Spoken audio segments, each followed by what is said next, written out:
சஃபியா இல்மான். நான் ஜாகிரா ஆரம்ப பாடசாலையில் தரம் 5 கல்வி கற்கின்றேன். என் உரையை ஆவலுடன் செவிமடுக்க காத்திருக்கும் அனைவருக்கும் என் இனிய சலாம். அஸ்ஸலாமு அலைக்கும் வரஹ்மத்துல்லாஹி வபரகாத்துஹு. இங்கு நான் பேச எடுத்துக்கொண்ட விடயம் என்னவெனில், மூத்தோரை மதிப்போம் என்பதாகும். எம்மை விட வயதில் முதிர்ந்தவர்களான முதியவர்கள் அறிவிலும் அனுபவத்திலும் முதிர்ந்தவர்களாவர். பெரும் தியாகம் முயற்சியுடன் வாழ்ந்த முதியவர்களின் வழிகாட்டலில் தான் நாம் இன்று நன்றாக இருக்கின்றோம்.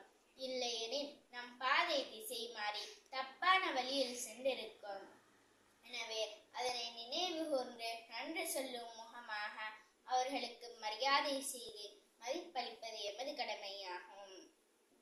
எனவே அவர்களுக்கு அனுபவம் வாய்ந்த வார்த்தைகளுக்கு முன்னுரிமை அளித்து அதன்படி நடக்கும் போது நிச்சயம் என் வாழ்வில் வெற்றி பெற முடியும்.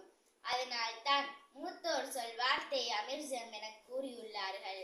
மேலும் முதியவர்கள் நம் ஆதரவையும் தயவையும் பராமரிப்பையும் வேண்டி நிற்கின்றார்கள். எனவே அவர்களுக்கு தேவையான அனைத்து உதவிபாரங்களை செய்து மரியாதை செய்ய வேண்டும். சிறியோருக்கு இரக்கம் காட்டாதவர்களும் முதியோருக்கு மரியாதை செய்யாதவர்களும் நம்மை சார்ந்தவர்கள் அல்லர் என நபிகள் நாயகம் முஹம்மது ஸல்லல்லாஹு அலைஹி வஸல்லம் அவர்கள் கூறியுள்ளார்கள். அவர்கள் கடிந்து பேசாமல் அன்புடனும் பண்புடனும் உறவாட வேண்டும். அவர்கள் பேசுகின்ற போதோ இடையிலே குறுக்கிடாமல் பணிவாக நடக்க வேண்டும். பணிவிடைகள் செய்ய வேண்டும்.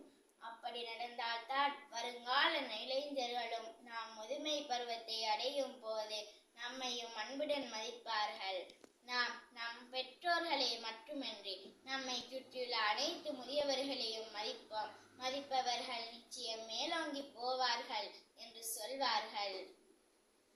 முதியவர்கள் ஒரு நாட்டிற்கோ ஒரு சமூகத்திற்கோ ஒரு குடும்பத்திற்கோ சுமையல்ல.